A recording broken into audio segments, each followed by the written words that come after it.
हाँ, जैसे भी इसको कहना चाहे, ऐसे तो कहा ही गया है बहुत बार। देखिए, जब तक बूंद को अपने बूंद होने में गर्व है और सुरक्षा है और अपने बिंदुत्व से उसका एकात्म है, तब तक सागर उसको प्रियतम नहीं लगेगा।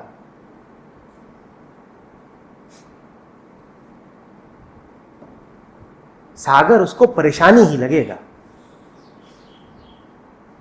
किस्से कहानियों में, कविता शायरी में खूब कहा गया है कि बूंद की नदी सागर से मिलने को मचल रही है और बढ़ी जा रही है कि जाकर के प्रीतम बाहों में समा जाऊं। तथ्य दूसरा है, नदी को यदि नदी ही रहना है तो सागर उसके लिए महामृत्यु है। बूंद को यदि बूंद रहना है तो सागर से उसकी बड़ी दुश्मनी है।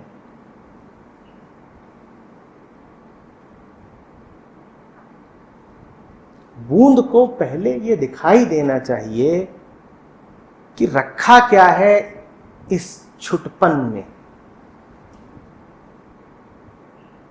रखा क्या है।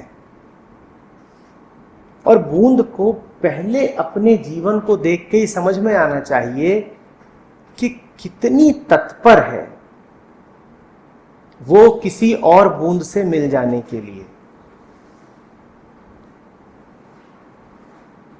बूंद में यदि अवलोकन की जरा क्षमता होती तो उसको दिखाई देता कि यदि सागर को लगातार डंडे से भी मारा जाता है तो भी पानी टूट टूट कर, बिखर बिखर कर, खंडित हो करके पुनः मिल जाता है। बूंद का स्वभाव है दूसरी बूंद से मिलन, तीसरी बूंद से मिलन और अंततः सागर से महामिलन। खंडित होकर के, क्षुद्र होकर के रहना बूंद को पसंद ही नहीं। लेकिन बूंद को यह दिखाई तो पड़े कि इस सीमित अस्तित्व में कोई आनंद नहीं है। यदि आनंद होता तो मैं तुरंत दूसरी बूंद से एक कैसे हो जाती।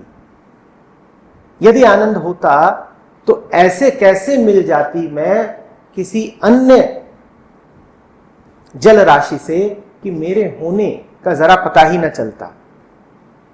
पानी से पानी मिलता है, उसके बाद पानी और पानी में कोई भेद रह जाता है क्या?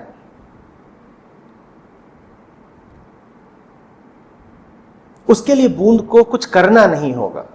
उसके लिए बूंद को सिर्फ देखना होगा कि कितना प्यासा हूं मैं। कबीर कह गए थे, पानी में मीन प्यासी। बात उतनी ही होती तो चल जाता, अभी तो पानी में बूंद प्यासी।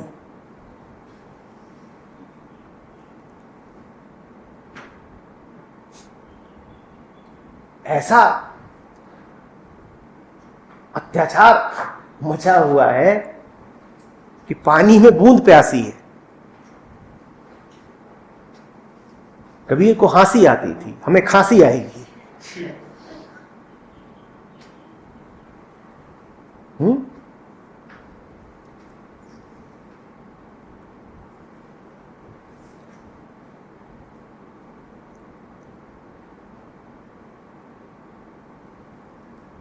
इतना ही नहीं होगा कि बूंद को सागर दुश्मन की तरह लगे।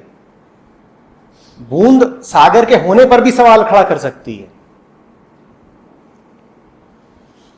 और बूंद जितनी छोटी होगी उसको सागर से उतना ही बैर होगा। नहीं, तुम हो कौन? ये चौड़ किस लिए? बहुत देखें तुम्हारी तरह। नहीं, हम भी कुछ हैं, पहले हमारी बात सुनो। ये इतना गरज उफन क्या रहे हो? ये तेवर किसी और को दिखाना। एक देंगे बाएं हाथ का, कहीं नजर नहीं आओगे।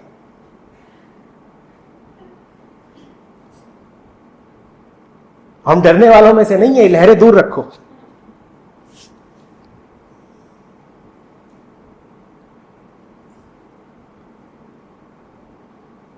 खबरदार जो हाथ लगाया।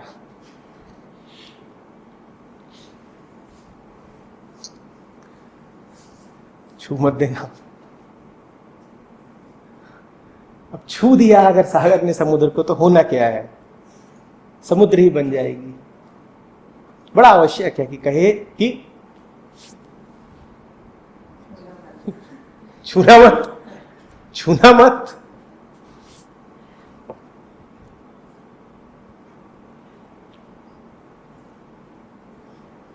शुरुआत सागर से नहीं होगी।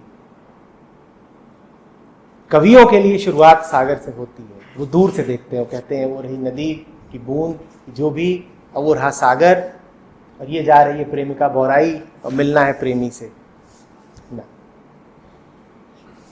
बूंद के हृदय में सागर बसता है, शुरुआत वहां से होती है। बूंद के हृदय में जो सागर है वही उसे बाहरी सागर की ओर खींच लाता है। बाहर का सागर तो दुश्मन जैसा ही प्रतीत होगा, भीतर के सागर से कुछ उम्मीद रखी जा सकती है।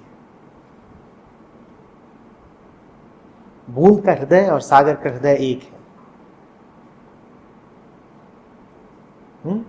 बूंद को बाहर नहीं देखना होगा। बूंद को बाहर जो सागर दिखाई देगा, मैं फिर कह रहा हूं, वो उसे दुश्मन जैसा लगेगा। बूंद को जब अपने भीतर सागर दिखाई देता है, सिर्फ तभी वो बाहर वाले सागर के पास जा सकती है। बाहर सागर तलाशोगे तो मिल भी गया तो उससे अछूते रह जाओगे। भीतर तलाशो। भीतर जब दिखाई देता है, और भीतर है ही, तलाशना भी क्या, भीतर है ही। भीतर जब सागर दिख जाता है तो बाहर वाले सागर की ओर दौड़े चले जाते हैं। पहले भीतर दिखेगा, क्योंकि भीतर ही तो है सब कुछ। बाहर क्या है? देखो भीतर कि कितनी प्यास है, फिर बाहर भागोगे सागर की ओर।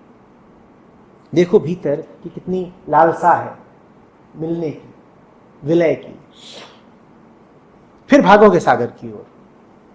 जब तक भीतर से वो नहीं उठ रहा भाव, तब तक तो बाहर से जो तुम्हें मिलेगा भी, तुम उसके विरुद्ध खड़े हो जाओगे।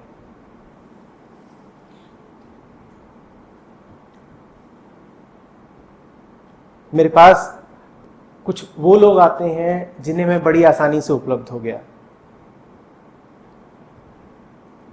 उपलब्धि क्या हो गया? कुछ ऐसे भी हैं जिनका पीछा कर करके उनको उपलब्ध हुआ मैं, कि दौड़ा दौड़ा के पकड़ा और फिर कहा देखो हम उपलब्ध हैं। अब ये वो हैं जिनको कितना भी दौड़ा के पकड़ो वो फिर दौड़ जाते हैं। क्योंकि उनको जो उपलब्ध हो रहा है वो बाहर से उपलब्ध हो रहा है। सागर बूंद को पछिया रहा है और बूंद के भाव बढ़े हुए हैं, उधर उधर भाग रही है, छुप रही है, ठेंगा दिखा रही है। और दूसरे वो आते हैं जो दूसरे शहरों से आ रहे हैं, कई बार दूसरे देशों से आ रहे हैं। उनका आना गौण है।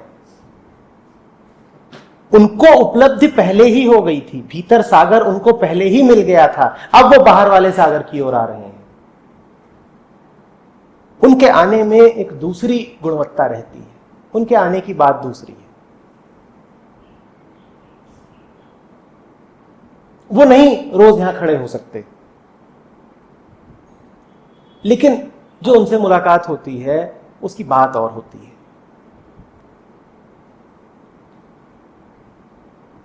समझ रहे हो? बाहर अगर तलाशोगे तो पहली बात मिलेगा नहीं, दूसरी बात मिल भी गया तो तुम उसे महत्व नहीं दोगे।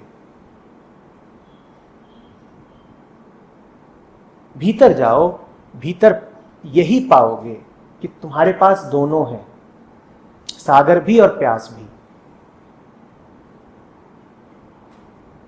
भीतर का सागर तुम्हें बाहर के सागर की ओर ले जाएगा, भीतर की प्यास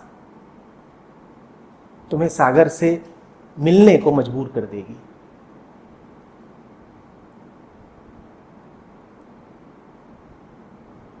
आ रही बात समझ में? वारी दूर